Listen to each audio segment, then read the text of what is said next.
En vérité, je vous le dis, avant la fin de cette nuit, l'un de vous me reniera 3 fois. Non. Seigneur, comment peux-tu croire que l'un de nous pourrait te trahir? Tous ici, nous sommes prêts à te suivre jusque dans la mort. Oui. Est-ce que tout le monde prendra de la soupe? Laisse-nous, nous avons à parler. C'est peut-être notre dernier repas. Et moi, ma première commande. Une toute petite question et je vous laisse. Est-ce que je fais une addition pour les 13 ou est-ce que chacun paie sa part? Je vous en prie. Sortez, laissez-nous. Très bien, je vous laisse.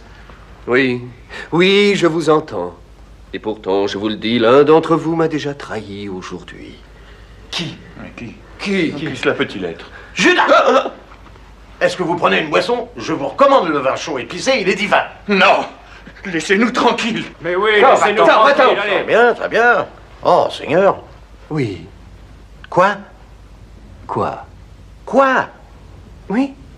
D'où j'ai su? Quoi? Oui. Quoi? Mais c'est vous qui avez dit quoi? Quoi? Non, rien. Ah, Leonardo. Buongiorno. Un instant, je... Non, ça va, garçon, c'est pour un portrait de groupe, laisse-nous.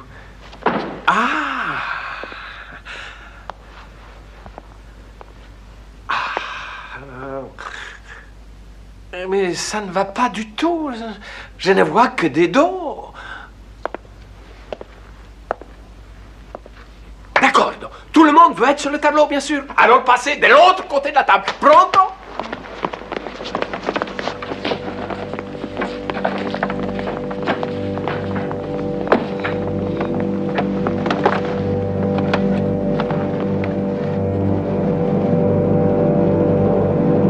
On bouge plus.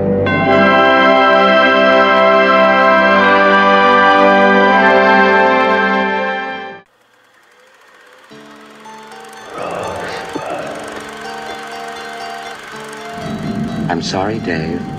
I'm afraid I can't do that. Je vais lui faire une offre qu'il ne pourra pas refuser. Can she be late for her cinema show? Antoine Doinel.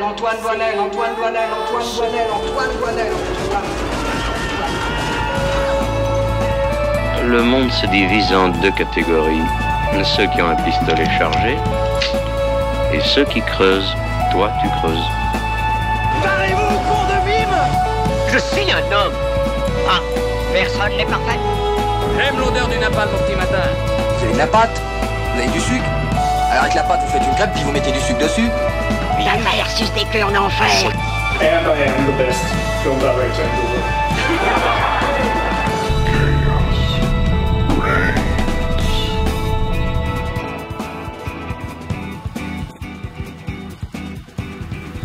Bonsoir et bienvenue dans The Cinema Show. La scène de la semaine, c'était La folle histoire du monde de Mel Brooks, classique de la comédie qui fête ses 40 ans.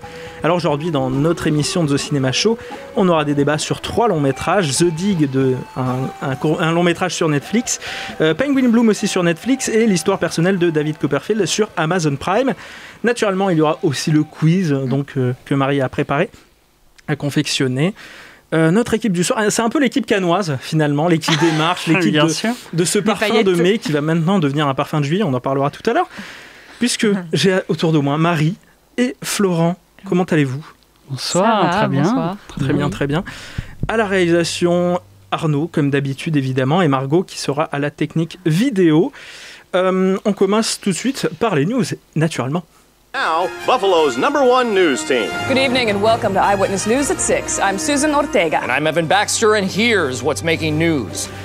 Alors, dans les news, on aura un mercato qui sent un peu le réchauffé, mais qui sent bon le réchauffé. Encore un site de streaming, ou encore un site, on ne sait pas.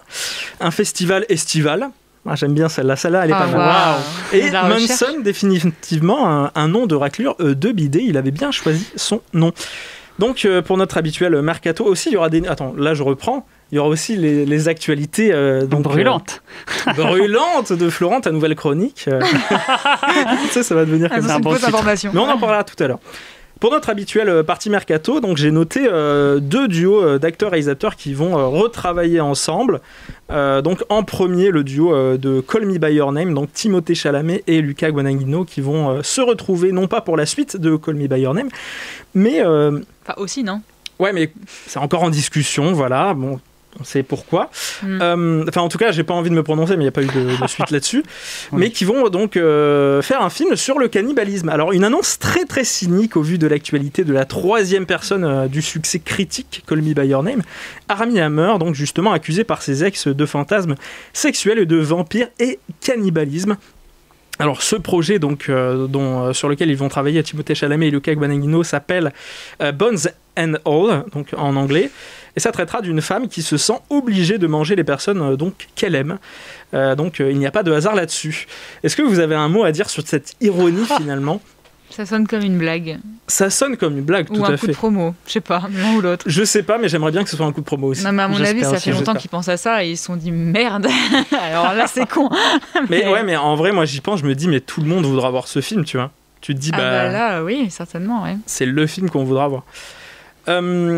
Deuxième duo dans le mercato, c'est Jared Leto et Darren Aronofsky, donc 21 ans après Requiem for a Dream. Alors une annonce qui fait suite à celle donc du prochain Darren Aronofsky, donc puisqu'il allait travailler sur The Whale, donc l'adaptation de la pièce de théâtre avec Brendan Fraser. Il allait relancer Brendan Fraser. Cette fois-ci, c'est Jared Leto, donc qui le suivra sur Air Drift, un film de genre adapté de l'histoire, d'une histoire de Koji Suzuki. Donc ce nom vous dit peut-être rien, mais c'est celui qui a fait la saga de manga Ring. Arnaud connaît et est très fan et a envie de voir ce film, j'imagine. Qu'est-ce que vous en pensez Alors, pour le coup, là je parle avant de vous donner la parole, mais Jared Leto aussi a un gros programme, puisque donc, il est sur une nouvelle saga Marvel et tout ça. Suicide Squad aussi, non ? Suicide Squad, non, c'est Justice League, je crois qu'il va faire une apparition. Ah oui, c'est ça, oui. Bref, ils ont tous les deux une actualité assez débordante, donc c'est vrai que ça fait du travail. Moi, j'ai hâte de voir ça. Le problème de Darren Aronofsky, je trouve que c'est que des fois, on comprend pas trop ses projets. Là, j'ai l'impression que c'est deux projets assez clairs. Et ça donne envie, en tout cas. Moi, je suis pas forcément fan de films de genre, mais en tout cas, les siens, je peux apprécier. Florent, tu fais j'ai hâte de voir ce qu'il va faire en termes d'exploration encore, parce que Moser, c'était quand même un parti pris très radical qui a soit déplu, soit fortement déplu, soit qui a été fortement apprécié. Il n'y avait pas de juste milieu. Donc, je me demande s'il va revenir à quelque chose de plus concret, de plus narratif, ou est-ce qu'il va continuer dans ses expérimentations un petit peu scénaristiques ? Je sais pas. Moi, j'ai hâte de voir. Marie, toi, tu dois rattraper Moser. Moi, je dois rattraper beaucoup de choses d'Aronofsky. J'ai pas vu grand-chose. J'ai vu juste Black Swan, je pense. Je n'ai pas vu autre chose. Et maintenant, quand j'entends Darren Aronofsky, ça me fait un peu peur. J'ai toujours peur de découvrir ces films, alors je suis mitigée. Mais j'ai hâte de voir Brendan Fraser, moi, plus que Jared Leto. C'est vrai. Dans un de ces films. Voilà. On va finir donc notre mercato avec Robert Rodriguez, le poteau, j'ai envie de l'appeler, le réalisateur d'une Nuit en Enfer et surtout de la saga Spy Kids, qui va décider de rebooter la licence. Donc c'est la boîte de production qui a choisi de faire ça, et en tout cas Robert Rodriguez est encore sur le projet. On rappelle, donc on parlait de Darren Aronofsky, Jared Leto qui ont plein de projets. On rappelle que lui, donc il a aussi la série The Book of Boba Fett sur Disney+. Oui. Il a aussi un film, alors moi j'ai super envie de le voir, donc c'est Robert Rodriguez qui va réaliser un film de détective avec Ben Affleck, donc Hypnotique. Donc voilà, il a encore des films et la saga Spy Kids qui va renouveler. Marie, toi qui as grandi avec cette saga, t'en penses quoi ? Est-ce que c'est une bonne idée ? Sachant qu'il avait fait C'est nous les héros. Bonne idée, je sais pas. Ce qui est sûr, c'est que j'ai envie de voir ça. Ça, c'est clair. J'ai vraiment envie de voir ça. J'adore Spy Kids. Et t'avais beaucoup aimé C'est nous les héros. J'ai beaucoup aimé C'est nous les héros, même si c'est pas un film grandiose, mais parce que c'est la nostalgie de Spy Kids et c'est toujours divertissant à voir et c'est drôle, quoi. Et t'as l'impression que Robert Rodriguez, il s'autorise tout quand il fait des films comme ça. Il s'en fout, quoi. Il met tout ce qu'il aime, tout ce qu'il veut, il s'en fout. Il a raison. Ouais, donc moi j'ai très hâte de voir ça. Après, est-ce que c'est une bonne idée, ça reste à voir. Mais en fait, moi j'ai l'impression qu'il n'y a pas trop de... En parlant de teen movie, il y a plein de séries ados, mais en teen movie... Mais là, c'est même pas teen movie, même, c'est plus enfant. Ouais. Je trouve qu'il n'y a pas grand-chose, en tout cas, pour les enfants, en termes de saga, à se mettre sous la dent. En tout cas, c'est des trucs de grands, MCU, tout ça. Donc moi, je suis assez curieux de voir ça. Florent, toi, t'as grandi avec Spy Kids ou pas ? Non, mais Robert Rodriguez, j'avoue que... il a une carrière improbable. Oui, voilà, il a une carrière en dents de scie, il fait un peu tout, donc ça donne souvent du bon ou du pas très bon. Non, par contre, là où je suis pas d'accord, c'est que les Marvel, c'est quand même relativement pour les plus jeunes aussi. C'est vrai que tout le monde en vrai.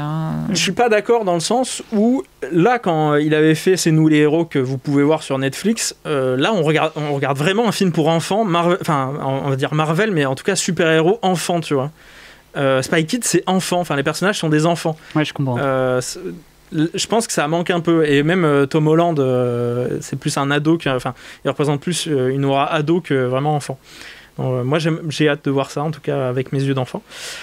Passons maintenant à une autre news, donc une plateforme, pas Netflix, pas Disney, pas ni Amazon, ni Apple TV, je vous vois venir, ni HBO Max. Salto.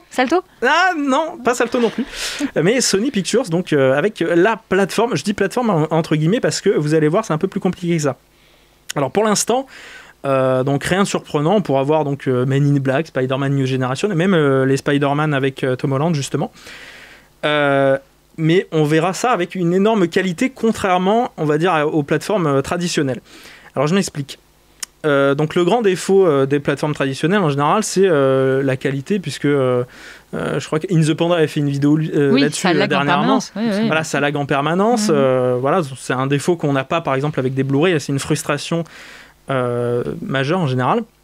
Sauf que là, donc, ils veulent faire un service de streaming, mais qui sera lié à leur vente de télé. Alors ça s'appelle, donc je l'ai noté, Bravia Core. Voilà, vous l'avez en vidéo si vous êtes sur Facebook. Donc Bravia Core, ça va être avec une ligne de télévision, on va dire, à acheter. Mais on pourra retrouver par exemple la qualité HDR, la qualité IMAX même. Ils ont une version IMAX, qualité 4K. Un truc assez exceptionnel. Alors, qu'est-ce que vous en pensez ? Pour le coup, moi, je trouve ça assez frustrant que ce soit déjà sur un modèle télé Sony. Il faut forcément avoir une une télé Sony. Mais le gros problème, c'est que leur technologie s'appelle la technologie Pure Stream. Donc, il y a une bande passante de bourrin. C'est-à-dire qu'il faut vraiment avoir la fibre et même la voler chez le voisin pour avoir un truc de meilleure qualité. Donc, ça demande énormément de choses. Alors, comme d'habitude, Sony, ils ont beaucoup d'avance. Sur le Blu-ray, par exemple, ils avaient beaucoup d'avance. Et même leurs films en 4K, comparé aux autres studios, ils ont beaucoup d'avance. Mais est-ce que vous pensez qu'ils ont pris de l'avance et que ça va devenir une plateforme un peu pérenne avec le temps et que la qualité sera nécessaire, on va dire, et que ça frustre les gens qui n'en aient pas sur Netflix ou... Non, je sens que Flo, tu... Bah non, ça c'est... Je pense pas que ce soit un bon pari, un si bon pari que ça. Je crois pas qu'ils auront de concurrence. Je crois qu'ils seront tout seuls à faire ça parce que les gens se contentent quand même très bien de... Nous qui aimons le cinéma, on est assez regardants sur la qualité. Il y a peut-être quand même une partie des gens qui sont quand même regardants sur la qualité, mais je crois que ça suffit. Netflix du 720p en pas très haut débit, je crois que ça suffit. Et puis comme tu dis, ce que ça va nécessiter d'avoir comme connexion, ça paraît impensable. Enfin, pas du tout universel, comme ce qu'essaye de faire Netflix, c'est d'être le plus universel et de baisser leur qualité pour que tout le monde puisse y avoir accès au maximum. Donc, non, je crois pas trop. Mais en tout cas, la direction de Sony fonce là-dedans. Peut-être baisser un peu. Marie, t'en penses quoi, toi ? Non, pour moi, c'est un coup d'épée dans l'eau parce que, en plus, combien elles vont coûter leur télé avec ça ? Non, mais personne ne verra leur qualité. Personne ne verra leur qualité. Qui va ? Est-ce que quelqu'un de lambda, comme vous et moi, va acheter une télé à je sais pas quel prix énorme pour avoir à la fibre, à l'abonnement, le machin, pour avoir juste la qualité d'un film. Tu verras Tom Hardy. En plus, c'est juste pour leur plateforme. Dans Venom en bonne qualité. C'est juste pour leur film à eux en plus. Bien sûr. Mais voilà, mais non, personne va faire ça. Je me suis posé cette question. Alors là, pour le coup, on parle de la plateforme Sony, mais est-ce que ça va pas pouvoir attirer des gens pour faire des films donc sur la plateforme ? Par exemple, un Christopher Nolan qui veut faire de l'IMAX, on va dire. Est-ce qu'il va pas se dire, je vais travailler avec eux, même si mon film, il y a 10 personnes qui vont le voir et plein de gens qui vont le télécharger illégalement. Je sais pas. Il faut voir ce que ça donne. Je crois qu'il en a soupé un peu des studios qui tentent des trucs. C'est vrai. Et on sent derrière ça une vraie envie économique plutôt que de vraiment donner de la qualité aux gens, c'est surtout. Oui, effectivement. Après, ça part j'allais dire une belle intention. C'est pas non plus. Ça part d'une intention que je trouve intéressante. Parlons maintenant des festivals. Alors j'ai fait le jeu de mots tout à l'heure, festival estival, et puis on parlait de quoi en disant ça ? Cannes. On parlait de Cannes, mais on va pas parler Cannes. On va parler des festivals futurs et passés, comme dirait Charles Dickens. Oui. On va parler de Gérard May, qui a clôturé donc sa version en ligne en récompensant Possessor, donc le deuxième long métrage de Brandon Cronenberg, qui est le fils de David Cronenberg. De David Cronenberg, tout à fait. Donc voilà, un film qui a l'air intéressant. Le film français, donc Teddy, qu'on avait vu au Cinémed, donc lui aussi a été récompensé. Le film de Brandon Cronenberg a aussi le prix de la musique aussi, donc ça a l'air intéressant. Mais bon, on n'a toujours pas vu Sainte-Maude qui a eu le prix l'an passé. Donc, en fait, on a un retard entre les festivals et les films qui sortent, c'est un peu frustrant. Ouais. Maintenant, parlons du Festival de Cannes, justement. Donc, qui a quant à lui annoncé être repoussé entre juin et juillet, donc par la direction au lieu du traditionnel mois de mai qu'on connaît bien. Non, ils ont donné des vraies dates, 6 au 13 juillet. Ah, 6 au 13 ? Ouais, je crois. Ah, parce que c'est vrai que j'ai vu, c'était... Moi, j'ai reçu un mail. Oui, j'ai effectivement. Effectivement, je l'ai reçu aussi, mais en tout cas, on parlait de cette jauge-là, mais oui, ça a été posé le... Non, peut-être un peu plus, mais en tout cas, c'est parti du 6. Très bien. Donc, on a les news en avant. Donc, la direction pense à cette date-là. Bon, ça pourrait être reporté encore à septembre, sachant que si c'est en septembre, c'est en même temps que le Festival de Venise, donc voilà, c'est pas très bien. Là, on voit une image de celui qui a été fait en 2020, donc puisqu'il y a eu 3 films qui ont été projetés. Celui qui n'a pas été fait en 2020. Ouais, mais si, il y a eu 3 jours, on va dire, réservés à 2 personnes. Voilà, c'était un peu frustrant, mais bon, on n'a pas pu y aller. Et donc, moi, j'ai hâte de voir ça. Pour le coup, les festivals donc, qui sont concurrents, on va dire, donc celui de Venise, celui de Berlin, ont pu se tenir en 2020. Donc là aussi, le Festival de Cannes a quand même a de quoi faire. Il faut qu'il se rattrape, sachant que le Festival de Cannes, c'est quand même une obligation, on va dire, économique aussi. Oui. Parce qu'il y a beaucoup de contrats qui sont signés là-bas. Le marché du film est super grand. Mais ils ont quand même dit l'année dernière qu'ils pouvaient se permettre un an sans festival, voire 2. Voire 2 ans sans festival sans perdre d'argent. Enfin, ils avaient des réserves en gros. Ils ont des réserves. Mais bon, je pense qu'ils vont essayer de faire celui de cette année parce qu'ils vont dire faut pas exagérer non plus. On va le tenter. Voilà.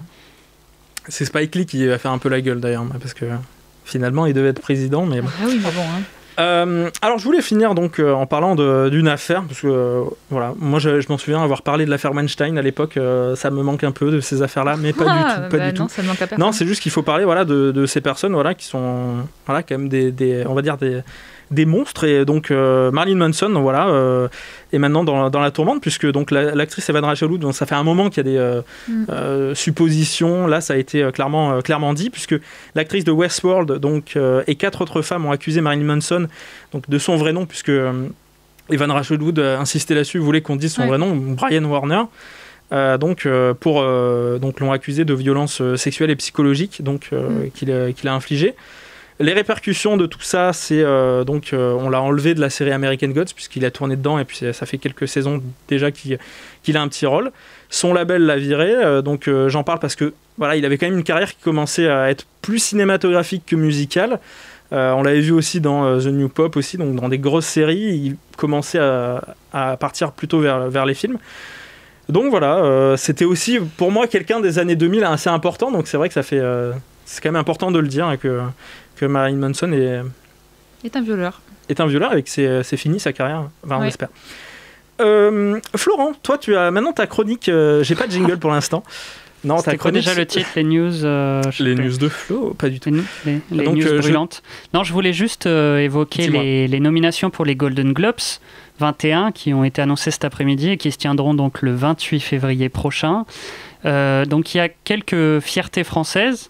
Donc en meilleur film dramatique, dans les nommés, on a The Father, réalisé par Florian Zeller, donc dramaturge et maintenant réalisateur français. Donc on a aussi Mank, Nomadland de Chloé Zhao, Promising Young Woman, qui n'est pas encore sorti chez nous, et Les 7 de Chicago. Là, on se rend compte que Netflix, c'est les seuls qui ont quand même une aura avec des films qu'on a déjà vus, qu'on a déjà pu voir. Ah oui, totalement. Là, les plateformes triomphent et c'est pas fini, puisque donc dans les nominations, donc en meilleure actrice, on a Viola Davis pour Le Blues de Ma Rainey qui est sorti sur Netflix aux États-Unis, je crois. Andra Day pour Billie Holiday, Une affaire d'État, Vanessa Kirby pour Pieces of a Woman, Frances McDormand pour Nomadland et Carey Mulligan pour Promising Young Woman. Et donc, une des fiertés françaises, c'est... Simon en parle d'ailleurs sur le streaming. Il dit donc le Paul Valéry aussi. Hashtag Paul Valéry. Voilà. Et oui, fierté j'ai dit exactement ça. Voilà, fierté Paul Valérienne. Donc dans la catégorie meilleur acteur dans un film dramatique, on a Tahar Rahim pour le film Désigné coupable, il sera face donc à Gary Oldman pour Manque, Anthony Hopkins pour The Father, Chadwick Boseman pour Le Blues de Ma Rainey et Riz Ahmed pour Sound of Metal. Ensuite, en meilleur film comique ou musical, pour les citer quand même, c'est vrai que là, pour le coup, parce qu'il y a une belle sélection. Il y a une très belle sélection. Hein. Donc, il y a Borat 2, Hamilton, Palm Springs, Music et The Prom, qui est donc sorti sur Netflix. Ensuite, donc c'est marrant qu'il y ait Hamilton, excuse-moi de te couper, parce que c'est vraiment c'est un truc de Broadway qui a été juste capté par Disney+. C'est juste, je pense que Disney+ s'est dit, on n'a pas de film à présenter. En même temps, apparemment, c'est incroyable. Hein, ça, non, apparemment, c'est incroyable, mais voilà, présenter Hamilton, ça fait longtemps que ça existe, ça c'est voilà, c'est un peu triché, je trouve. Et donc, la news importante qui a été pas mal relayée, c'est que c'est la première fois historiquement que 3 réalisatrices sont nommées pour le Golden Globes du meilleur réalisateur-réalisatrice.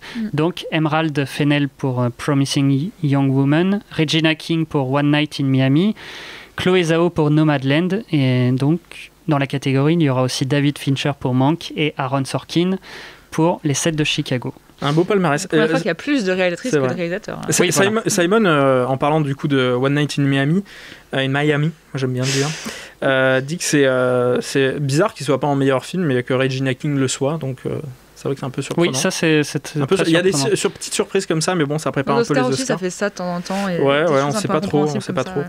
Et donc pour finir, une des dernières fiertés françaises, on va dire, on va rester chauvin. On a Alexandre Desplat. Bon, lui, il a sa carte chaque année, c'est un abonné.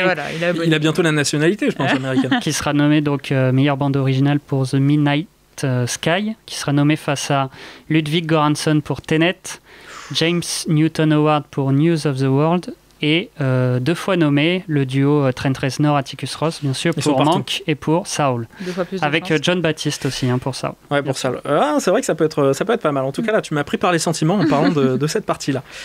Est-ce qu'on ne parlerait pas de film? Est-ce qu'on ne débattrait pas de film maintenant? Et si on va passer donc au premier film du soir avec The Dig de Simon Stone, bande-annonce.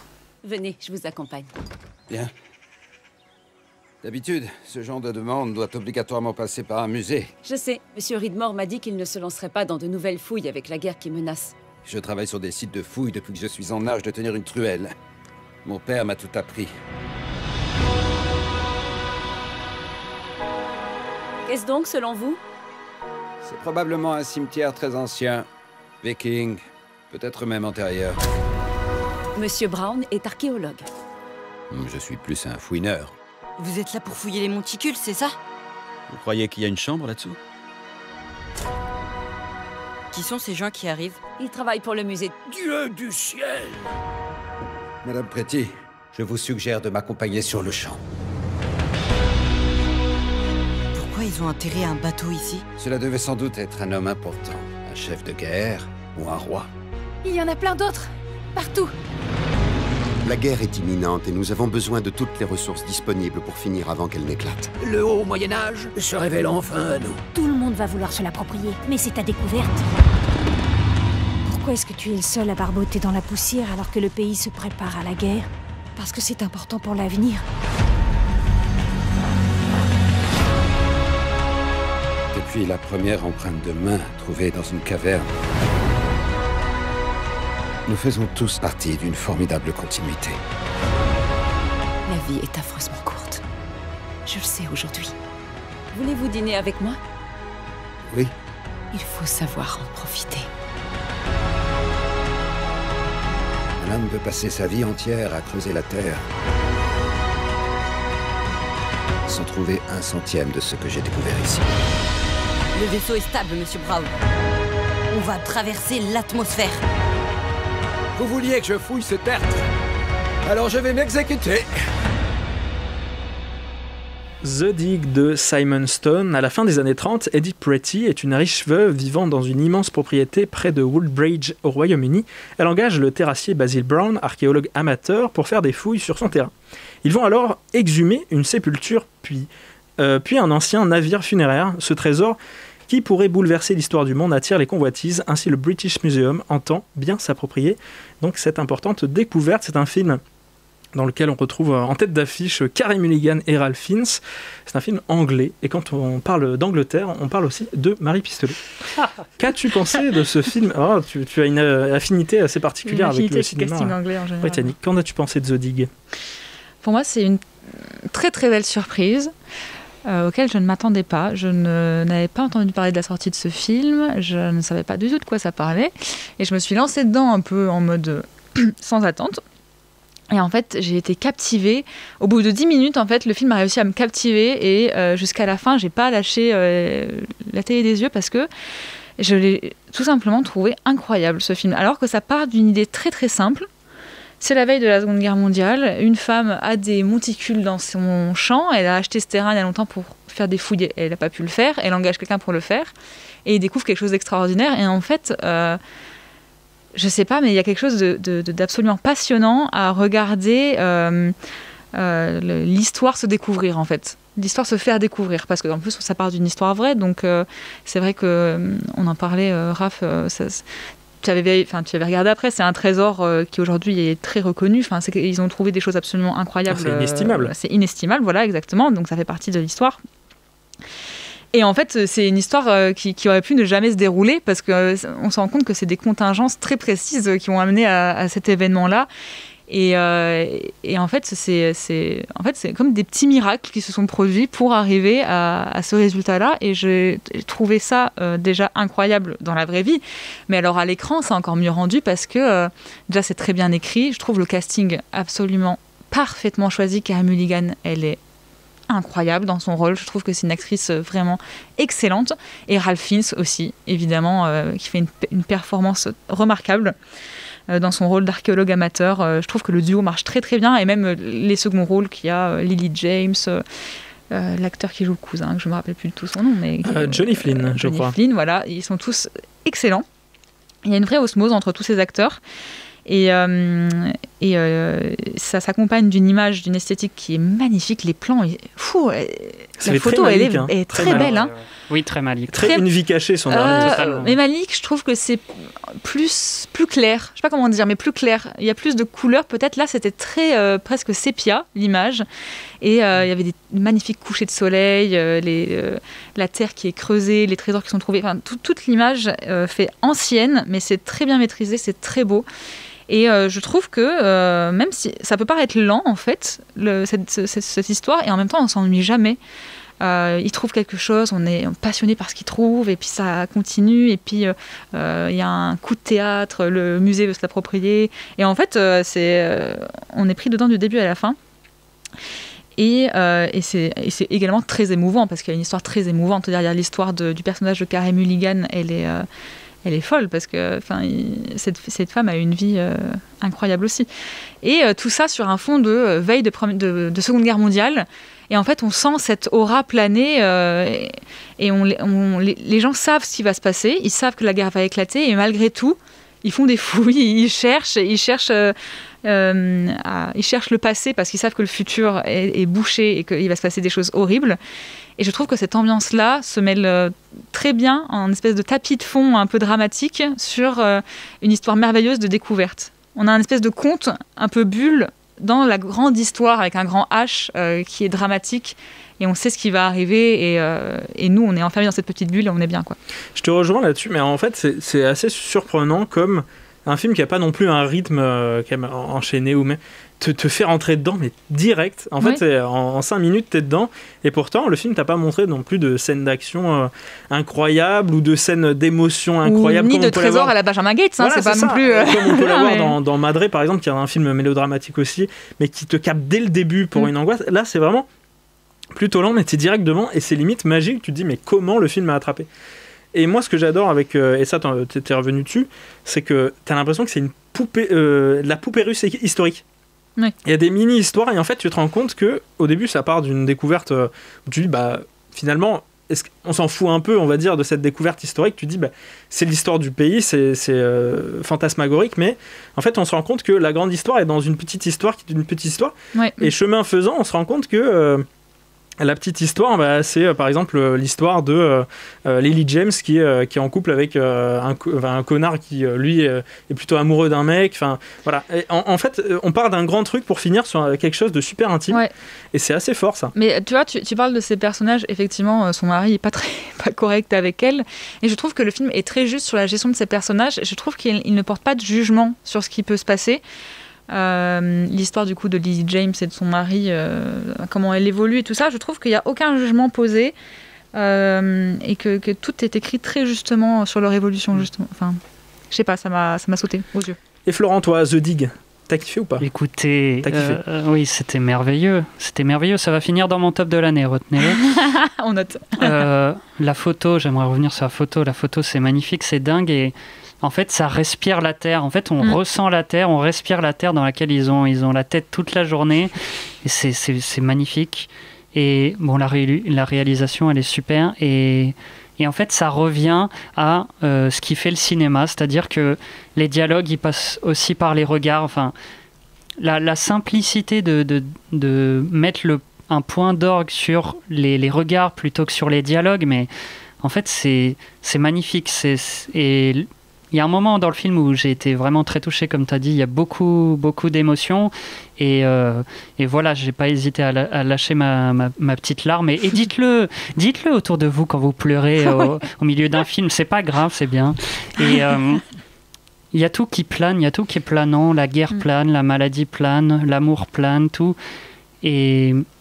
Et on est pris dans cette atmosphère, et même si les personnages pourraient, de prime abord, si on le raconte, paraître un peu stéréotypés, enfin notamment le gérant de musée un peu bourru, bourru, qui veut s'emparer absolument de la découverte des plus petits. Mais en fait là c'est bien écrit, c'est bien fait. Ça lutte aussi, ça parle aussi un petit peu des différences de classe, des discriminations.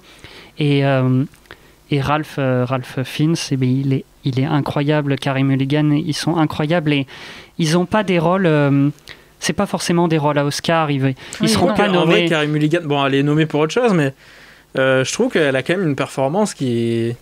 Mais en même temps, son jeu reste très simple. Voilà, c'est pas un personnage grandiose, grandiloquent, tu vois. En même temps, il n'y a pas non plus énormément à raconter. Normalement, mais justement, c'est mieux encore comme ça. Le réalisme est plus présent. Et là où, excuse-moi de te couper dans ta critique, mais c'est vrai que du coup, ça raconte l'histoire d'une personne qui a été un peu oubliée, donc Basil Brown, qui est interprété par Ralph Fiennes. Et finalement, en fait, c'est un gars, on se rend compte à la fin, on se dit, pourquoi ce mec a été oublié? En fait, c'est marrant comme le film te dépeint une histoire assez, comme tu le disais, on va dire que c'est réaliste et en même temps c'est pas non plus trop mélodramatique comme on pourrait l'avoir avec un film tout à l'heure qui est une histoire vraie et qui est plus mélodramatique. Là on a l'impression de voir une histoire vraiment vraie, c'est-à-dire que c'est vrai, on n'a pas l'impression d'avoir des doutes, mais c'est presque documentaire. Mais en fait c'est ça. En fait pour moi c'est normal qu'il ait été oublié parce que le personnage qu'on voit, c'est un protagoniste assez spécial. On va dire que c'est un duo de protagonistes avec Carey Mulligan, mais c'est un protagoniste qui réagit aux événements à sa manière en fait. Quand il va se faire mettre de côté, il va comme l'accepter très humblement et très simplement, et ce genre de protagoniste là on n'a pas souvent l'habitude d'en voir, et même si c'est tiré d'une histoire vraie, là ça nous permet quand même de découvrir un personnage qui nous touche beaucoup plus parce que il a une vision de la vie, il appréhende les choses de manière très simple et très humble, et c'est presque normal qu'il ait été oublié. C'est justice qu'il ait été reconnu finalement, mais en fait, c'est presque normal pour lui qu'il ait été. T'as l'impression que c'est un film qui existe aussi pour ça. Je voulais revenir sur la photo, puisqu'elle est assez incroyable, on est d'accord là-dessus, et finir là-dessus. Le mec qui a fait la photo, il a quand même fait la photo, enfin, il était caméraman sur Coup de foudre à Notting Hill, Love Actually et Indian Palace. Donc meilleure carrière. C'est pas quelqu'un qui vient là avec ses gros sabots et qui dit, parce que le réalisateur quand même vient de l'opéra, enfin, il a une carrière un peu plus studieuse, on va dire. En tout cas, plus proche de Coup de foudre à Notting Hill, c'est extraordinaire. Mais voilà, ça n'empêche que la personne qui fait la photo de ce film, The Dig, est très talentueuse et pourtant. Absolument. Et je voulais revenir aussi sur un parti pris de réalisation que j'ai trouvé hyper intéressant et malin. C'est que très souvent, les dialogues, le son est décalé par rapport à l'image. Et ça nous fait vraiment ressentir que le temps passe à la fois lentement, dans leur petite bulle à eux, justement, et à la fois que ça va très très vite, qu'on court très très vite vers la guerre, vers la fin de l'histoire. Et j'ai trouvé ça hyper intéressant comme manière de réaliser. On voit les personnages silencieux, on les voit silencieux, mais on les entend. Et j'ai beaucoup aimé ce parti pris-là.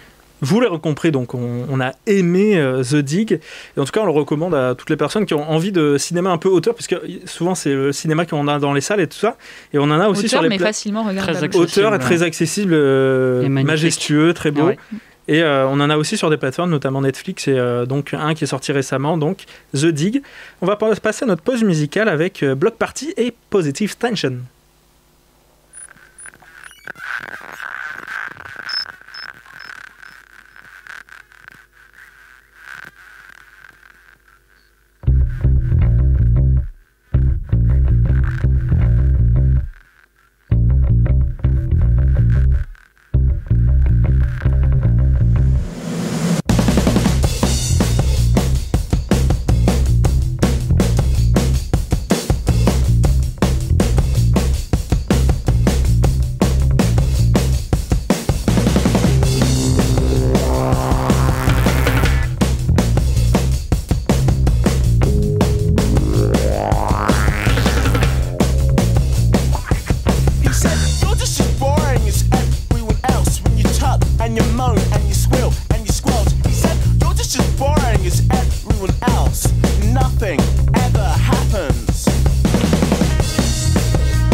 Block Party sur Radio Campus Montpellier avec Positive Tension, un morceau de 2005 sur l'album Silent Army Remixed. Un superbe album, j'adore Block Party. C'est une musique aussi qu'on retrouve dans l'épisode 6 de la première saison de Skins, centrée sur la relation entre Anwar et Maxi. Dans le rôle d'Anwar, on retrouve un jeune acteur britannique, Dev Patel, avant le succès de Slumdog Millionnaire. En ce début d'année 2021, on le retrouve à l'affiche de l'histoire personnelle de David Copperfield. Bande annonce. This narrative is far more than mere fiction. Are you David Copperfield? I am indeed. It is the true story of the life I was about to lead. Your mama is ill. How ill is she? Very ill. Dangerously ill. She's dead. We're very sorry. I can easily recall people of strong character. Good morning! Good morning. Is it too early for sherry? A little early. And weave their memory. Come in. Form a queue. Into my life's journey. We're ruined. Like a castle. Bailiffs. How can we be ruined? Like a big castle. Heads. We could keep him as a little pet. It was a joke, I'm sorry. I've been attempting to learn gentleman's humour from a book. This calls for a celebration. Hooray! This is a remarkable day. Did you hear that? I'm a huge maniac! What an adventure we have had. Oh, what in your head? What are you doing? Medicine. Reviving you. This is salad dressing. Is it? Thank you. Sorry, what was your name? Copperfield. Copperfield? Copperfield. This is Crotwood Trosserfield. David Copperfield. Oh, donkeys! This is a donkey free zone! You're a remarkable woman. Very kind.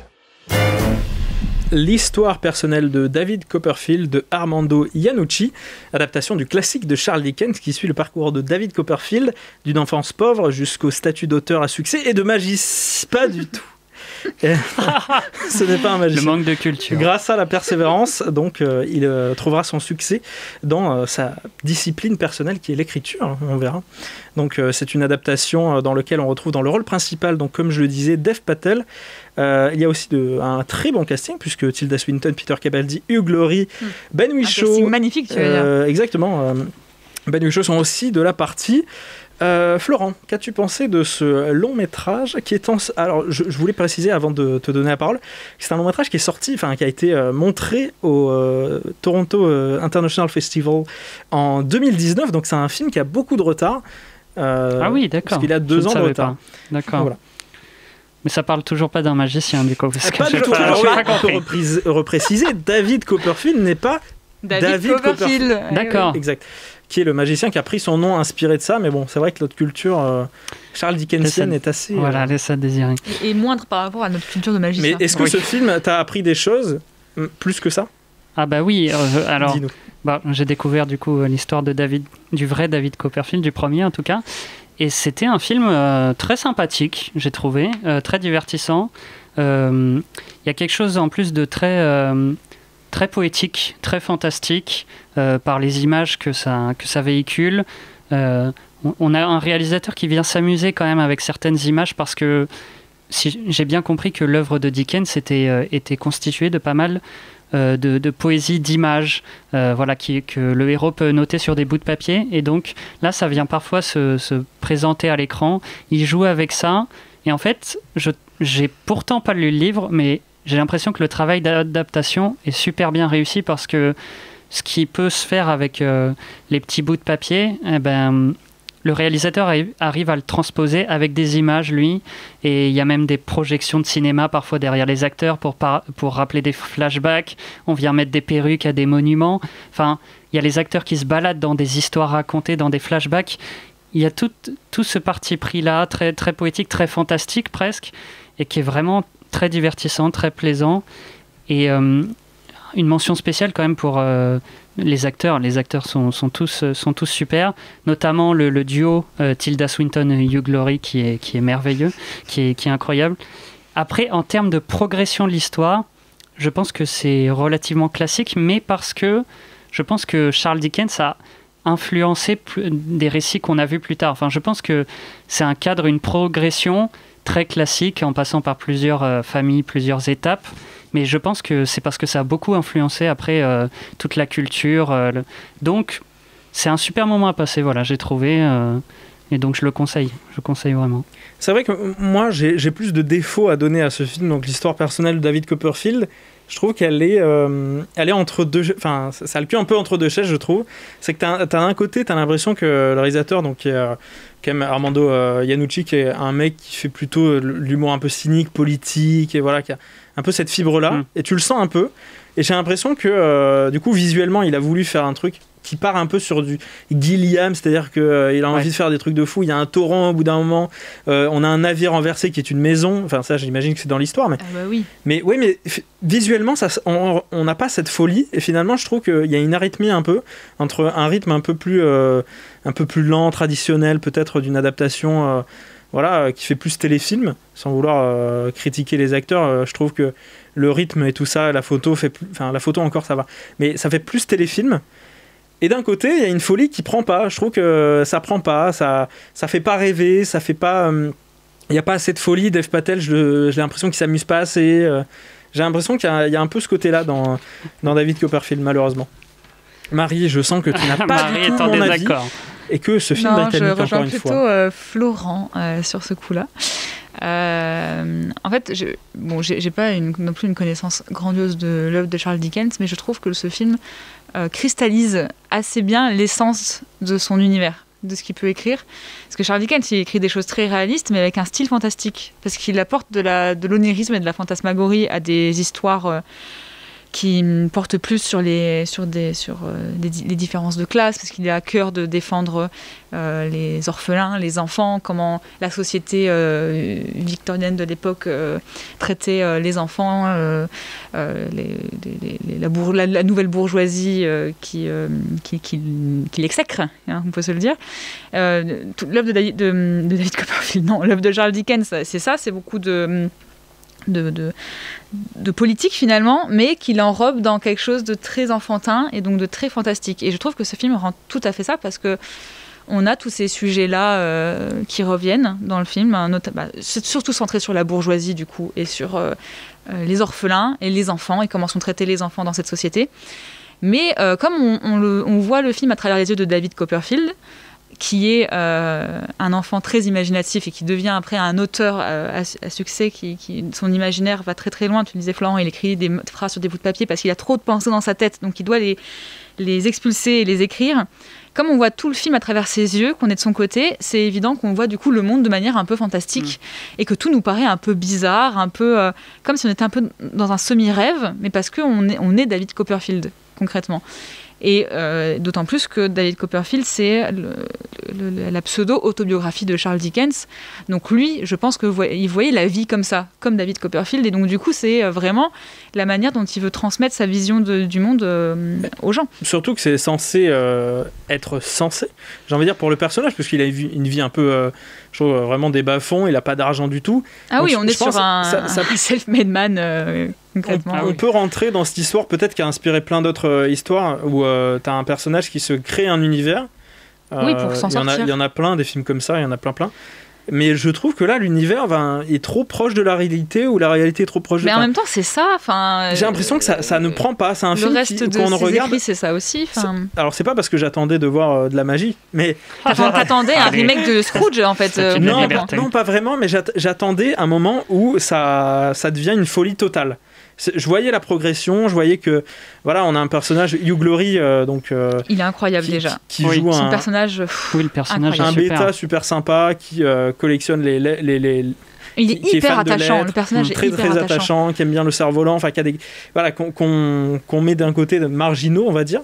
Et on a d'autres personnages, Tilda Swinton qui va un peu vers là, mais ils sont pas tous qui est marginal aussi. Ouais, mais ils sont pas tous marginaux, et malheureusement, j'ai l'impression qu'on a la sensation qu'ils voulaient faire des personnages marginaux qui finalement rentrent dans un cadre assez traditionnel, malheureusement. En tout cas, c'est comme ça que je l'ai ressenti, et j'étais un peu frustré. Je pense que c'est pas tant de la folie, c'est plus de l'ordre de la fantaisie, un mot un peu moins fort. Enfin, j'ai l'impression que David Copperfield, c'est cette idée, parce que tu vois, cette idée d'accrocher ses idées sur un cerf-volant, et c'est pas spécialement fou, mais c'est très imagé, c'est très fantaisiste comme idée, mais finalement ça l'aide. Et moi je trouve que justement, si les personnages ils sont marginaux, enfin s'ils essayent d'être marginaux, en tout cas s'ils essayent de les construire comme tels, en fait moi je trouve que justement les récits leur montrent, en fait vous êtes obligé de re-rentrer dans les cases, vous êtes obligé de re-rentrer dans la galère, et c'est plus tout le contexte, la société, ces problèmes-là qui les font redevenir, en fait vous êtes obligé un peu de rentrer dans les clous, et vous aussi de vous plier à ça. Oui. Totalement d'accord. On a rajouté. On vous invite du coup à découvrir en tout cas cette histoire, parce que c'est une histoire quand même classique, l'histoire personnelle de David Copperfield. C'est considéré du coup comme le chef-d'œuvre de l'œuvre de Charles Dickens. L'un des chefs-d'œuvre, puisqu'il y en a plusieurs. Donc cette version de Armando Iannucci avec un très beau casting. Attends, il faut revenir sur le casting parce que vraiment. Peter Capaldi, Hugh Laurie, Tilda Swinton, Dev Patel, Ben Whishaw. Non mais c'est un casting de rêve. Aux anges. C'est incroyable. Non, mais limite, je pense que ça, c'est un défaut, parce que je regardais plus, à un moment, j'étais plus curieux de dire « Ah, Peter Capaldi, j'espère qu'il va revenir », que son personnage, le suivre et tout. Moi, je trouve que leurs personnages, à tous, leur colle très bien. Enfin, ils se les sont vraiment appropriés. Et on s'attache vraiment à quasi tous les personnages, à part les très très très méchants. On va dire lesquels, mais j'avais peur de Tilda Swinton un petit peu, parce que la première scène où elle apparaît, je me suis dit tu vois, elle va voler la vedette. Elle est dans son, elle va voler, mais elle est dans son cliché aussi de. Elle fait toujours ce rôle très froid, très froid, très sévère et très extravagant. Et là. Et par la suite, justement, je vais trouver presque une sensibilité. Elle est devenue touchante. Elle est devenue très touchante. Et je me suis dit, c'est cool. Elle est pas dans du Tilda Swinton, voilà, qu'on s'attendrait tous, voilà. Benedict Wong aussi. Oui, Benedict Wong, tout à fait. On en a fini avec l'histoire personnelle de David Copperfield. Passons maintenant au dernier film de la soirée, un film Netflix, Penguin Bloom. Bande annonce.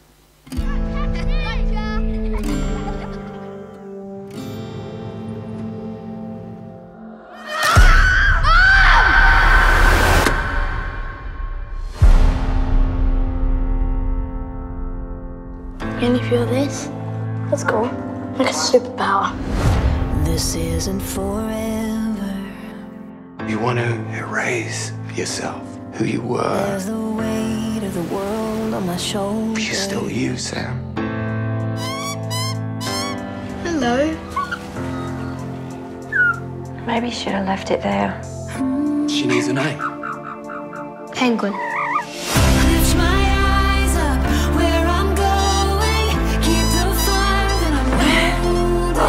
She's a wild bird. She doesn't want to be stuck inside, does she?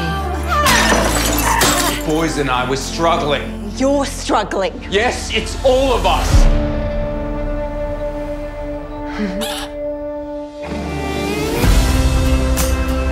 Must be weird to have wings and not be able to fly. You seem a bit nervous. I'm in a wheelchair. Wouldn't you rather be in a kayak? What if something awful happens? We don't talk in what is. We live our life.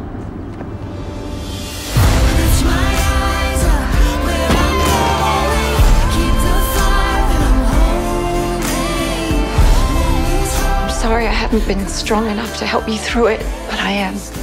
I'm your mum. Same mum.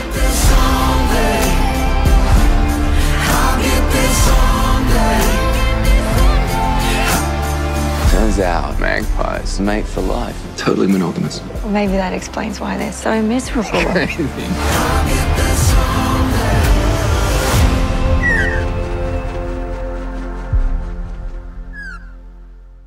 Penguin Bloom de Glyndon Evin, j'espère que je l'ai bien dit. Après un tragique accident, une mère de famille clouée dans son fauteuil roulant voit sa vie changer lorsqu'elle fait la rencontre d'une pie nommée Penguin Bloom. Donc ce n'est pas un pingouin. Enfin, finalement, vous êtes un peu déçus. Moi aussi, comme David Copperfield, je m'attendais à un pingouin dans le film, mais pas du tout. La tristesse. Marie, qu'as-tu pensé de ce film dans lequel on retrouve Naomi Watts et Andrew Lincoln? Alors moi, j'ai bien aimé, je dirais, sans dire que c'était extraordinaire, j'ai bien aimé. C'est une histoire dramatique, hein. Donc déjà il faut s'attendre à du mélo, à ce que qui est de la tristesse, en tout cas, qui est de la tristesse parce qu'il arrive quelque chose de terrible au personnage de Naomi Watts, sachant que c'est une histoire vraie en plus, donc d'une d'une vraie personne. Donc on est encore plus en empathie en se disant ok, d'accord, elle vit tout ça. Donc on suit son... En plus, le film se passe juste après, enfin pas très loin en tout cas de son accident. Donc en fait, on la suit en train de s'adapter à cette nouvelle vie qu'elle ne veut pas, et comme on la comprend, parce que c'est terrible ce qu'elle vit. Donc ça déjà, c'est un vrai moment dans le film, enfin des vrais moments durs dans le film à vivre. Et je trouve que Naomi Watts est très bonne dans son rôle. Enfin, sa performance, elle est assez remarquable, j'ai trouvé. Et j'ai assez aimé en fait tout le casting, parce que je trouve que la famille est assez en osmose, en fait, j'ai envie de dire. Je trouve que les acteurs entre eux ont l'air d'avoir un vrai lien. On dirait une vraie petite famille en fait existante. C'est une histoire vraie, évidemment. Non, mais je veux dire, que ça soit crédible. Oui, mais quand même, enfin, c'est dur de rendre ça à l'écran. Ouais. Tu parles de la famille, c'est vrai que les Bloom. Le Bloom, le Bloom est important puisque le Bloom est important. Le Bloom est important. On parle pas d'Orlando. Mais du coup, le film commence par un flash forward, on va dire, de photos qui sont brisées et tout ça. Plus de l'aîné des trois. De l'aîné des trois, ouais. Celui qui se sent coupable, on va dire, d'avoir amené sa mère sur le toit, parce qu'en fait, pour raconter un peu comment elle a eu cet accident, elle est tombée et du coup elle est devenue paraplégique, tombée d'un toit, et il se sent responsable. C'est un film qui est à moitié sur la famille, et du coup cette Pi est un membre de la famille. Devient membre de la famille, ouais, parce que l'aîné la trouve et s'occupe d'elle, quoi, finalement, et la nomme. Il faut préciser que le fils se sent coupable parce qu'il a poussé sa mère du toit. Hein. Pas du tout. Non, c'est pas vrai, c'est faux. N'écoutez pas. C'est un film noir. Il faudrait faire une version comme ça, parce que... non, terrible. En tout cas, moi je trouve que le film est réussi dans le sens où on suit vraiment la vie de cette femme et de son combat pour accepter ce qui lui arrive, son accident, tout ça. Et en fait, c'est très touchant. Déjà pour ce personnage-là, ce qu'elle vit, et aussi au niveau de ce que vivent les membres de sa famille, en fait. Parce qu'on suit ses enfants qui acceptent plus ou moins ce qui arrive à leur mère, on suit son mari qui accepte aussi plus ou moins ce qui arrive à sa femme, mais on voit à quel point c'est compliqué aussi pour les autres membres de la famille, cette situation. Tout le monde cherche ses marques, c'est leur nouvelle marque dans cette nouvelle vie. Et l'aîné des trois est très touchant, parce qu'effectivement, cette culpabilité qu'il porte, c'est déchirant, en fait. C'est déchirant de voir ça. Le mari aussi porte une culpabilité. En fait, on est hyper triste pour tous les membres de cette famille, pour tout ce qu'ils vivent. On est vraiment en empathie avec ces personnages, et surtout, du coup, avec Naomi Watts. J'ai totalement oublié le nom du personnage, en fait, de la personne. C'est vrai que j'ai oublié. Est-ce que tu as pleuré? C'est la question sur un mélodrame, Marie. Moi, oui, j'ai pleuré, parce que vraiment, ça amène les pleurs. Mais il y a un mais. Par contre, oui, en fait, moi, je trouve que le film réussit au niveau dramatique de l'histoire et de l'histoire de la famille. Mais par contre, le film s'appelle Penguin Bloom, et la Pi arrive quand même au bout de 40 minutes de film, peut-être. Tu vas me dire ce que tu en penses, mais moi j'ai l'impression que c'est une histoire, on va dire, banale de renaissance, on va dire, parce que la personne, elle était au plus bas après son accident, puis après elle revient sur la fin, voilà, elle devient à s'acclimater à son handicap. Oui. Et pour le coup, j'ai l'impression qu'ils se sont dit, cette histoire, elle est originale surtout parce qu'il y a une Pi dans l'histoire. Il y a une Pi qui est le symbole de la liberté, et que, comme tu le disais, elle a été retrouvée parce qu'elle était parce qu'elle ne peut plus voler. Donc en fait, il y a une vraie analogie entre la Pi et le personnage de Naomi Watts. C'est gros alors que c'est réaliste. Alors que ça s'est vraiment passé. Tu dis, non, c'est pas possible. En plus, on voit des vraies photos d'archives, et on voit que tout ce qui a été vécu était vrai. Et en fait, c'est très mignon. En plus, la Pi, elle est trop mignonne, quoi. C'est un petit personnage de la famille, là. Elle est trop mignonne. Mais je trouve que en fait, le récit est trop morcelé, pas assez linéaire. J'ai l'impression qu'on passe très vite d'une chose à l'autre dans les actions. On comprend pas trop le cheminement que fait le personnage, la personne, j'ai envie de dire, de Naomi Watts, parce que c'est une vraie personne. C'est terrible, j'ai oublié son nom. On a oublié Madame Bloom. Je vais demander son nom à la rédaction. En fait, on passe trop vite sur ces moments avec la Pi, justement. Enfin, on n'arrive pas trop à savoir le lien. Voilà, ça va trop vite. Ça se crée trop vite et ça va trop vite. Et du coup, on reste un peu sur notre faim, en fait. Sam Bloom. Sam, voilà. Ouais. Exactement. Florent, qu'as-tu pensé de Penguin Bloom? On va faire toute la famille, Sam Bloom. Alors, il faut savoir que je l'ai vu 2 jours, ou le lendemain ou 2 jours après The Dig, donc je crois que c'est pas conseillé. Je l'ai vu pendant 2 jours. J'aurais pu. C'est pas conseillé par les médecins de faire un choc comme ça entre autant chaud et froid, parce que voilà, ça peut être dangereux. Tu insinues que c'est un mauvais film? Non, c'est pas un mauvais film. C'est un film relativement inoffensif pour les défauts, les quelques défauts que tu as évoqués. En termes de structure, enfin, j'ai j'ai du mal à comprendre comment ça s'enchaîne, comment les événements sont embriqués les uns dans les autres. Et puis j'ai un vrai problème, c'est-à-dire que le titre du film Penguin Bloom, quand tu l'évoquais, moi je ne vois pas vraiment la corrélation entre la pie et le pingouin. Et la mer, et le pingouin. Déjà parce que les cris de la pie sont insupportables. Ça oui. Ça fait les mêmes bruits qu'un chien. À un moment donné, elle aboie, clairement. Oui, c'est le pire animal. C'est le pire animal. Le pire animal. Ça chie partout. Attends. Et donc, moi, je trouve pas tant que c'est gros, l'analogie entre les deux, mais je trouve que je la comprends pas vraiment, parce que même quand la pie finit par s'envoler, en fait, Sam, il s'envole pas tellement. Oui, effectivement. Oui, ça, c'est sûr. Moi, je trouve que ça...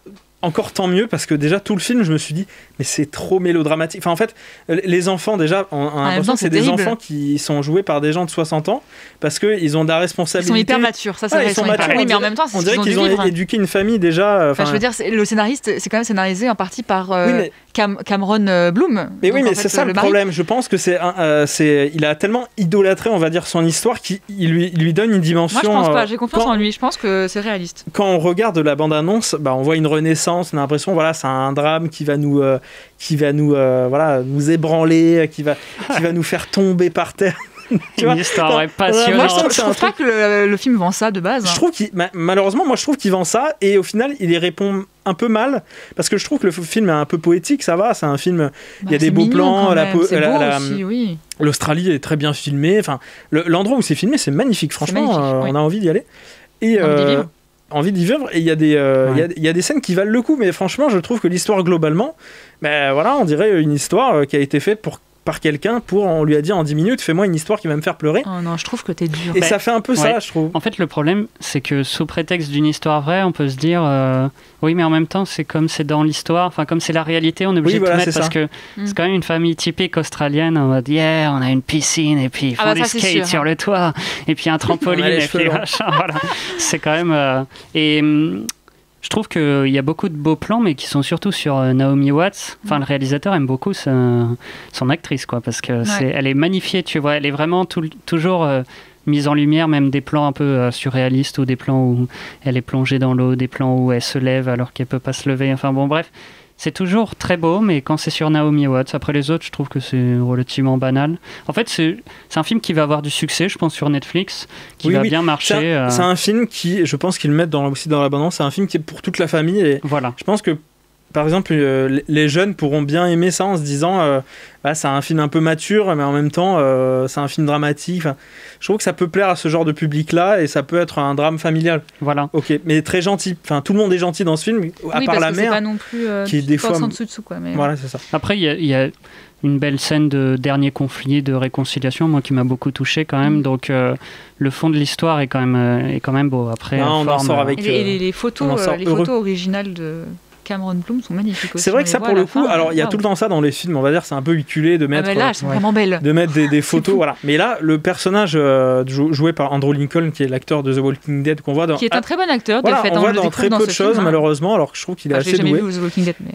Et pour le coup, son personnage est photographe, donc, enfin son personnage, la personne qui joue est photographe. Donc quand on a les vraies photos à la fin, on a des bonnes photos qui racontent quelque chose. Et limite, j'ai l'impression que les photos que le mari a faites valent le film. Tu vois ce que je veux dire? C'est que j'ai l'impression que lui, c'est la vraie histoire. Bien sûr, mais je pense que j'ai été plus ému en voyant les photos de la fin. Quand tu vois un film qui est adapté d'une histoire vraie et que t'es plus ému en regardant les photos de la fin, je trouve que le film est un peu raté, malheureusement. Quelques mots encore pour finir. Marie, je sens que tu as plus aimé sur ce film. Je le recommande, il est très bien. Tu trouvais que c'était une super semaine, j'ai l'impression. Oh, c'était une très bonne semaine. Mais les cris de la pie, quand même. Ouais, les cris de la pie. Les cris de la pie. C'était une très bonne semaine, mais on va passer au top. Il faut choisir un meilleur film. Le top.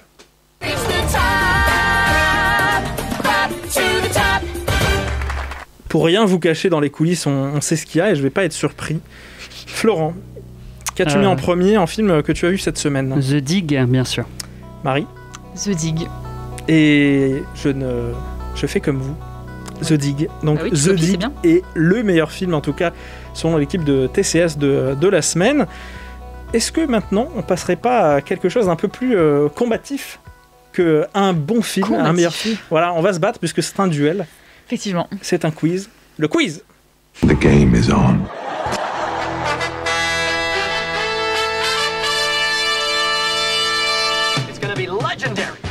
C'est la mer Noire. C'est votre ultime bafouille. I am sure, mais alors I am tout à fait sure que j'ai raison et que vous avez tort. Oh my God. What? No. Oh, vraiment. Anyway, lead on. Allons-y. Comme tu le disais, Raphaël, un duel au sommet ce soir, puisque Florent pas trop, parce que affronte Raphaël. Wow. Oui. Cette vanne était... Non, mais ça m'a coupé dans mon élan. Vraiment, j'ai été choquée. C'était nul. Je vais couper ça au montage final, mais bon.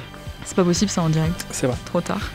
Première question que je vais vous poser, vous la connaissez maintenant, c'est de me trouver le titre de ce quiz, évidemment. Sachant qu'il est dans ma tête et non écrit sur la feuille, puisque j'ai eu peur des spoils. Moi, je vais dire l'histoire personnelle de Quiz Copperfield. Moi, j'allais partir sur l'histoire personnelle de David Copper Quiz. Je sais pas pourquoi. Je ne sais pas. Ça me parle. Vous validez vos deux réponses? Oui, je valide. Oui. Vous étiez vraiment pas loin. Non. C'était le quiz personnel de David Copperfield, finalement. Enfin, moi, je l'avais en anglais, du coup, j'étais en train de traduire dans ma tête en même temps. Mais en tout cas, vous n'avez pas trouvé, je suis désolée. On passe à la première musique de film de la semaine à vos casques. Dans quel film peut-on entendre cette musique? Slumdog Millionnaire? Non.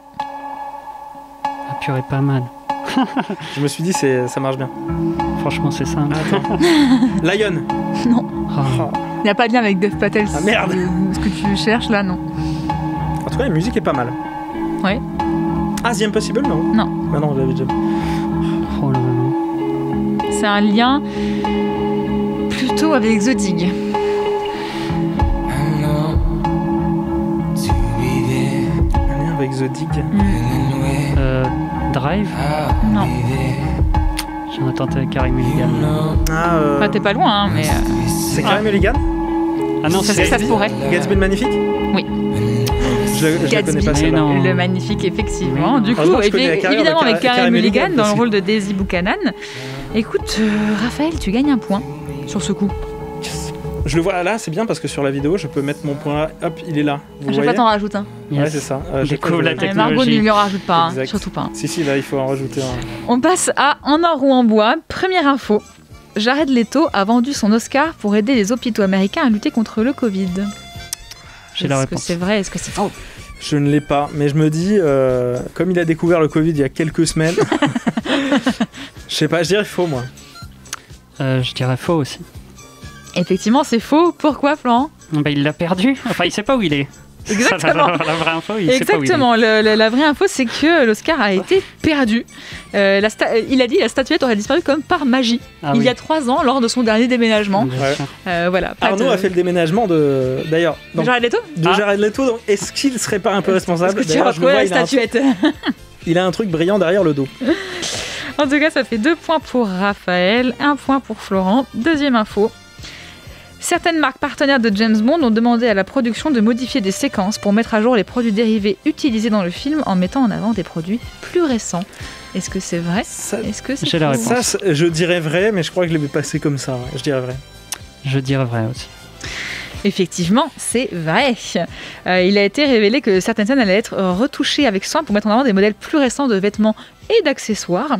À cause du report de la sortie, ceux utilisés pour le tournage sont déjà sur le marché depuis plusieurs mois. Et c'est du coup, on dirait obsolète presque. Voilà. Et ce n'est pas le but du contrat avec ces marques. Donc on peut citer Nokia, Adidas, Omega, Boehringer qui ont demandé à ce qu'on mette à jour finalement leurs produits. Ils devraient mettre des fonds verts dans les... Exactement, pour les changer au gré. Exactement. Et limite, je me suis posé la question là, je vais pas faire une carte blanche vite fait, mais si c'est un film Netflix, est-ce que tu vois, à chaque fois ils peuvent changer pour mettre à jour, parce qu'il reste sur plateforme. Bref. Ils peuvent changer par exemple. Il faut quand même modifier le film. Oui, mais ils modifient juste ça à chaque fois, tu vois, et ils remettent le film. Genre, ils mettent un spot publicitaire qui change à chaque fois. Bon, bref. D'accord. C'est possible. Ça pourrait être possible. En tout cas, ça fait 3 points pour Raphaël, 2 points pour Florent. Troisième info. Bertrand Bonello prépare un slasher futuriste avec Léa Seydoux et Louis Garrel en tête d'affiche. Est-ce que c'est vrai? Est-ce que c'est faux? Je dirais vrai. Je vais dire faux parce que j'en ai aucune idée. Alors c'est faux. Putain, effectivement, puisque le partenaire de Léa Seydoux sera Gaspard Ulliel et non Louis Garrel. À chaque fois on voit Léa Seydoux, je me suis dit avec Bertrand Bonello, c'est forcément. Mais sinon, effectivement, le projet s'intitule La Bête et le réalisateur a profité du festival de Gérardmer pour teaser son film. Florent, tu passes à 3 et tu égalises. Non, je suis pas d'accord avec ça. Dernière info, le plus grand festival de Scandinavie va se tenir sur une île isolée pour une seule spectatrice. Quoi? Je dirais vrai. Ben oui, c'est vrai. Mais oui. C'est moi. La spectatrice, tu vas en Scandinavie? Ah non, c'est quelqu'un que je connais. Allez. Oui, effectivement, c'est vrai. Le festival contraint de se tenir en ligne a décidé d'offrir une chance à une personne de visionner tous les films de la compétition seule, du coup, sur une île reculée de Suède, seulement accessible en hélicoptère. L'heureuse élue est une infirmière épuisée par la pandémie qui va se prendre un bon bol d'air frais à visionner 70 films sur une petite île la sélection seule. Ou les films. La sélection n'a pas été annoncée encore. Si c'est les films de Fabien Antonielté. Toute la compil Danny Boone, Fabien Antonielté. Et bravo à cette infirmière qui a remporté cette place. On arrive au qui a dit. Je commence. Je travaille sur quelques projets, mais je ne vais rien faire pour le moment. Coppola. Pour un moment, le temps que le monde revienne à la normale, non. C'est fou actuellement, c'est même dingue. Je ne vais pas sortir et tomber malade. Réaliser est juste incroyablement difficile. C'est stressant, physiquement dur, pénible. Et il faut être un certain type d'être humain pour aimer cela, et je ne suis pas sûre de l'être. J'aime cela, mais pas de manière égotique. La musique est bien plus gratifiante d'une certaine façon. C'est juste devant vous. Non, et vous n'avez pas à attendre que ce soit monté et devoir gérer une armée de personnes qui font des films. John Carpenter, exactement, qui lors d'une interview avait mis la possibilité quand même que l'on voit dans le futur des films réalisés par lui. Pas tout de suite, mais il y travaille, il a des projets. C'est vrai, quand on l'avait vu à Cannes, il nous disait qu'il faisait surtout de la musique. Oui, et c'est ça, exactement. Mais là, il a des petits projets de films, en tout cas. Quand on l'a vu à Cannes, quand on a déjeuné avec lui. Non, c'est vrai, on était en tête-à-tête avec lui, et ça, on ne ment pas. Raphaël, tu passes à 5. On arrive à la Enola Holmes. Là, vous êtes en duel, c'est plus drôle, la Enola Holmes, j'ai envie de dire. Si je vous dis... Le titre de mon film a fuité alors que je l'avais écrit sur une carte de remerciement divulguée sans le faire exprès. Là, on cherche la personne qui a réalisé le film, du coup. Oui. Okay. Le titre de mon film a fuité alors que je l'avais écrit sur une carte de remerciement divulguée sans le faire exprès. Titre. J'en sais rien du tout. Un film qui n'est pas encore sorti. Un film qui n'est pas encore sorti. Ah non. Qui est loin de sortir. Est-ce que... Ah, c'est pas... Patty Jenkins? Non. Jane Campion? Non. Qui va sortir? Non, son film, il a déjà un nom. En fait, c'est quelqu'un qui a fait un film et on ne sait pas le nom. Bon, on va tester tout le monde. Noah Baumbach? Non. Non. Denis Villeneuve? Non. Alors, d'habitude... Non. Alors, quel indice je vais vous donner en premier? C'est un film très attendu, puisque c'est une suite qu'on n'espérait pas voir venir. Matrix. Donc les Wachowski, c'est qui Lana? Non, c'est pas Lana Wachowski. Anna Wachowski. Wachowski, Lana Wachowski.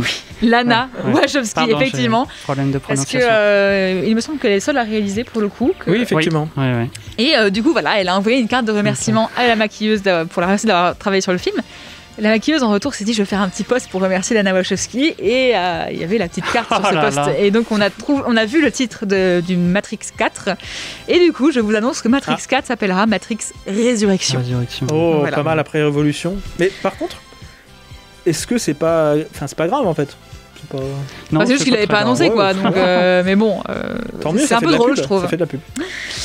C'est pas grave, je mets pas toujours des crimes atroces. Non, mais c'est pas comme ça. C'est d'écrire le titre sur la carte de remerciement. C'est le titre complet. Merci d'avoir participé à Matrix Résurrection. Oui, c'est un truc comme ça, effectivement. Donc vous êtes à une égalité on arrive sur une égalité au quiz spécial qui sera un quiz spécial Animaux Stars. Oh là là. Oh là là là là. Animaux, presque personnages principaux des films. Alors je commence avec la qui c'est ceux-là, si je vous dis Karl et Anne. Karl et Anne. Je veux bien des indices parce que je peux vous donner leur nom de famille. Karl Denham et Anne Darrow. Karl. Attends, du coup, le concept de tout le quiz, c'est... Les animaux stars. Sur les animaux. C'est des films qui ont en personnages principaux, en tête d'affiche, un animal. Karl. Carl, ça me... C'est quoi comme type d'animal ? En fait, je peux vous donner un indice si c'est un lien avec le thème de l'émission qui est passée ce midi d'Amusez-vous bien. Alors attends. c'est... Bah non, si.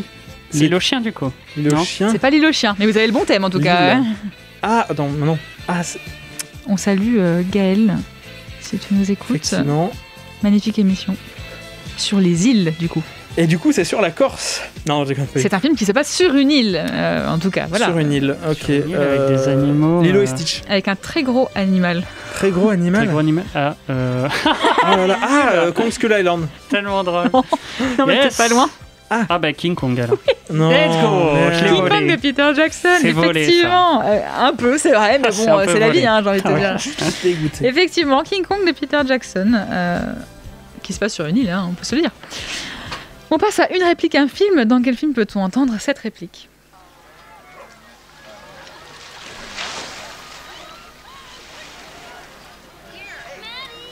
Les Dents de la Mer. Ah oui. Oui. Non, absolument.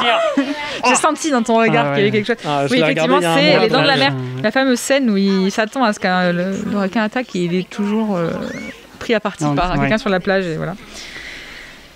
Bien joué, Raph. Vous êtes tous les deux à 6, vous talonnez au niveau du score. Hein. Ah ouais, je pensais qu'Enola Holmes allait me plomber, mais pas du tout.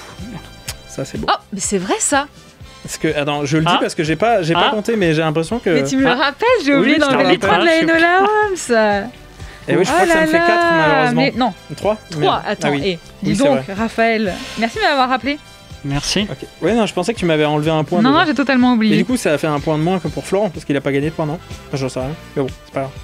Ah oui, tu m'avais. Oui, c'est vrai. C'est vrai. Possible. C'est n'importe quoi ce quiz ce soir. On compte très mal les points. Je suis très fatiguée, je suis désolée. Non, mais c'est parce que je suis pas là pour t'aider. Tant que je suis devant, moi. T'es toujours devant. On arrive au résumé raté. Je commence. L'histoire se passe dans les années 20. Des bébés naissent au Cambodge. Ils vivent des jours paisibles, mais un beau jour se font enlever par des bandits qui comptent bien faire n'importe quoi avec ces pauvres enfants. La fratrie est séparée et vont vivre des destins bien différents. L'un devient serviteur d'un prince, l'autre fait des pirouettes dans un cirque. Vient le temps de... Deux frères, effectivement, puisque je vous ai caché le fait que ce ne sont pas des bébés humains, mais ce sont des bébés tigres, effectivement. 2 frères, du coup tu regagnes ton point, Florent, tu passes à 6. Excellent résumé raté, excellent. Merci, vous avez pas la fin, mais... Ça me donne envie de le voir. Mais merci quand même. De le revoir. Ah oui, j'ai peur, voilà, c'est un chef-d'œuvre. On arrive à Merci le Québec, j'en ai 2. Un très facile et un peu plus difficile. Le plus facile, si je vous dis mon ami Willy. Sauver Willy. Oui, Sauver Willy, effectivement. J'ai eu peur, je me suis dit, je l'ai, mais... Sauver Willy avec évidemment un orque en personnage principal. Et si je vous dis ensuite Ravage. Crawl. Non. Le titre original n'est pas si éloigné, phonétiquement parlant, du titre français. Du titre québécois. C'est... Ravage. C'est pas Rampage ? Si. Avec Dwayne Johnson. Exactement.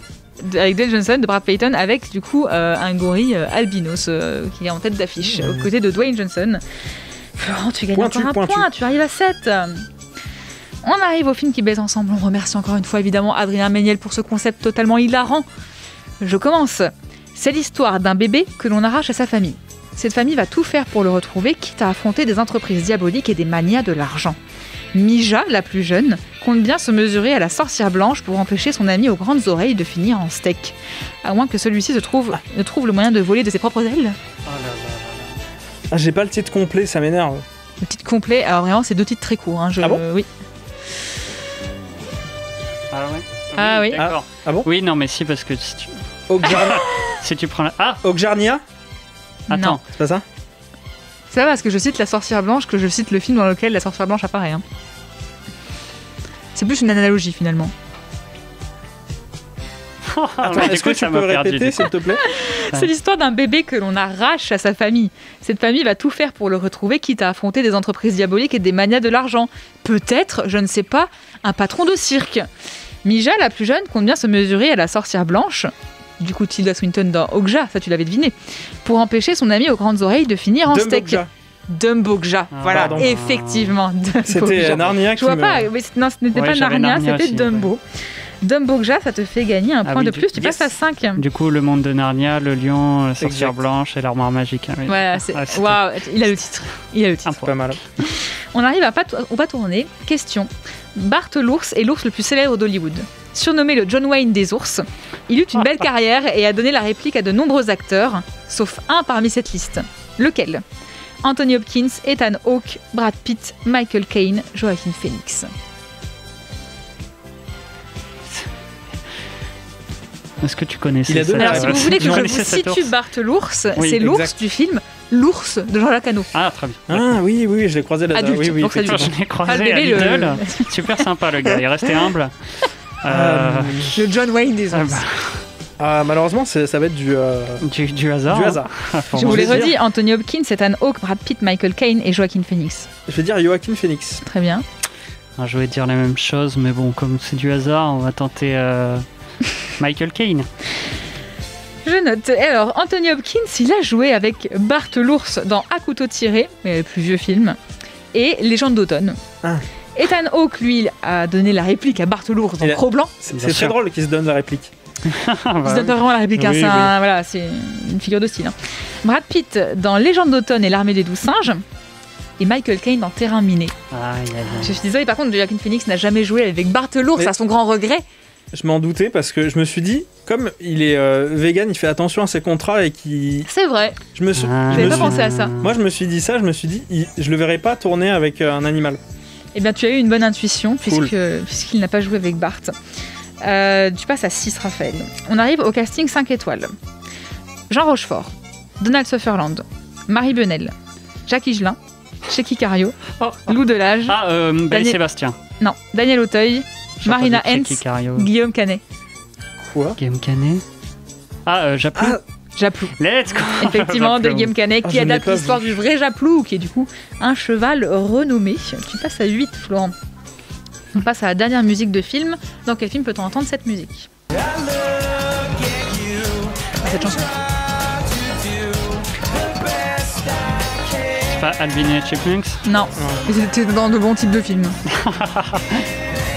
Je dirais, comment il s'appelle Scooby-Doo? Oui, Scooby-Doo, exactement. Il y a mon enfance. De Raja Gosnell. J'aurais dit, tu sais, le Kangourou Jack. Je sais pas pourquoi. C'est un peu le même type de film. Bon. J'avais Kangourou Jack en tête. Du coup, Scooby-Doo qui est scénarisé par James Gunn, nous le savons tous, et avec le célèbre chien, finalement. Bravo Florent, tu as 9, donc tu arrives en tête. En ce début de Duel Time, tu vas pouvoir choisir ton thème. Tu as le choix entre cochon et chien. Eh bien, je vais dire cochon. Très bien. Combien de porcelets ont été utilisés pour tourner le film Babe en 95? 12, 25, 37, 48. Attendez. 37, 40. Wow. Très simple. Oui. Babe. Non, on aime tous Babe. Il faut rester au générique de Babe pour. Oui, non, mais parce que j'ai eu Georges la dernière fois au téléphone. Ah, il a tourné dedans? Il m'a dit que non, que George Miller qui a donc. George Miller. Oui, absolument. Qu'est-ce qu'il a dit, Jean? Il m'a dit que c'était 25, je crois, mais. Okay. Après, s'il s'est trompé, bon. Je note sa réponse. Après, il vient un peu saigner. Ouais, voilà. Bon. Ok, très bien. Donc, Raph, tu as la question chien. Parmi ces chiens célèbres du grand et petit écran, lequel a vécu le plus longtemps? Tu as le choix entre Rintintin, Chris, le premier Saint-Bernard qui a joué Beethoven, Pal, le premier Collet qui a joué Lassie, et Flanker, le premier Belle de Belle et Sébastien. Pal. Qui a vécu le plus longtemps. Oh le mec. Je dirais ça parce que je sais pas, un collet ça vit peut-être longtemps. J'avais un collet. Non, mais j'aime bien les collets, donc j'espère que ça meurt pas, les collets. Ça meurt? Ah bah, comme tout être vivant, je pense que ça meurt, oui. Alors, Florent, oui. Je t'annonce direct, il y a eu 48 porcelets utilisés sur le tournage de Babe. Georges s'est trompé. Parce que le tournage a duré 3 ans en fait. Et du coup, il fallait un nombre important de porcelets pour assurer le rôle du jeune cochon sur toute la durée du film. Je suis désolée, tu perds 5 points, tu arrives à 4, malheureusement. Raphaël, Rintintin, il a vécu 13 ans. Honorable. Respect. Chris, le premier Beethoven, a vécu 12 ans. Un peu moins. Mais bon, il a joué que dans les 2 premiers films du coup. Respect. Flanker, le premier Belle de Belle et Sébastien, il a vécu 5 ans. Ah, pas terrible. Non, parce qu'il s'est fait tuer par des voisins jaloux de sa nouvelle notoriété. Et ils ont empoisonné le chien. C'est une histoire horrible. Ils sont jaloux du chien. Ouais. Et du coup, ils ont dû remplacer Belle. C'est dans la première série Belle et Sébastien qui est en noir et blanc. Ils ont dû remplacer Belle parce que le chien a été tué par les voisins du tournage. Quoi. Horrible. Et sachez que pour le film Belle et Sébastien, eh bien, le Belle est joué par Garfield, qui n'est autre qu'un chien montpelliérain. Oh. Voilà. Respect. Local. Respect. Et Pal, du coup, le premier collègue qui a joué Lassie, lui a vécu 18 ans. C'est ce que je me disais, les collés ça vit très longtemps. Il a joué dans de nombreux Lassie. Et donc te fait remporter 5 points, tu arrives à 11 et tu gagnes ce quiz. Sur une connaissance canine, j'ai envie de dire. Connaissance canine. Mais après, il aurait pu avoir un accident, comme tu l'as vu. Un voisin jaloux. Oui, et c'est vrai. Une histoire horrible, je dénonce ces faits. Effectivement. Bah, merci pour ce quiz, je ne dis pas ça parce que je l'ai remporté, je suis très content. Marie, il était très bien. Merci. Si l'émission vous a plu ou déplu, vous pouvez nous le dire évidemment sur Facebook, vous pouvez nous dire de faire des changements si jamais. Et je sais qu'on est pas mal écouté sur Spotify, donc n'hésitez pas à nous suivre aussi sur Facebook et pour nous suivre en direct, donc c'est tous les mercredis à 19h sur Radio Campus Montpellier. Merci à vous Florent, Marie, Margot à la technique et Arnaud à la réalisation. La semaine prochaine, on aura la série française. On va reparler de série avec En Thérapie, donc la série sur Canal d'Éric Toledano et Olivier Nakache. Sur Arte. Sur Arte, pardon. Non, mais je sais pas, Canal pour moi c'est les séries françaises, mais on a dit la dernière fois. Ouais, effectivement. La série Arte, donc voilà. De long métrage aussi en SVOD, donc Malcolm et Marie de Sam Levinson, un film très attendu. Et aussi Bliss de Mike Cahill, un petit film aussi qui est un peu moins. Une aura un peu moins importante. En tout cas, moi, j'ai beaucoup envie de voir. Ouais, ça donne envie cette affiche. Malcolm et Marie, tout à fait. Ah oui, Malcolm. Donc avec, j'oublie tout le temps, Denzel. John David Washington, bah dis donc. Denzel, John David. Voilà. Et Zendaya, tout à fait. On se quitte en musique avec la dernière sortie donc de Sacha Spielberg. Alors je vous laisse faire le lien de parenté. Donc sous son nom d'artiste Buzzy Lee. Voici All the While. À la semaine prochaine.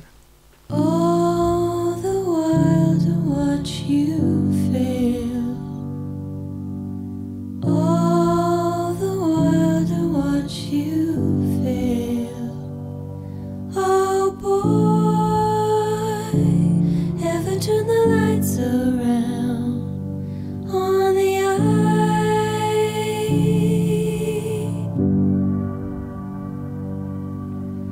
All the while to watch you sail. All the while to watch you sail.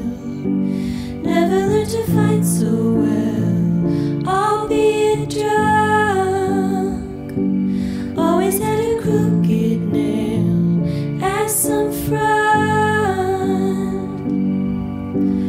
Oh, the eyes, it's slipping underneath like a nod to reality, like a nod to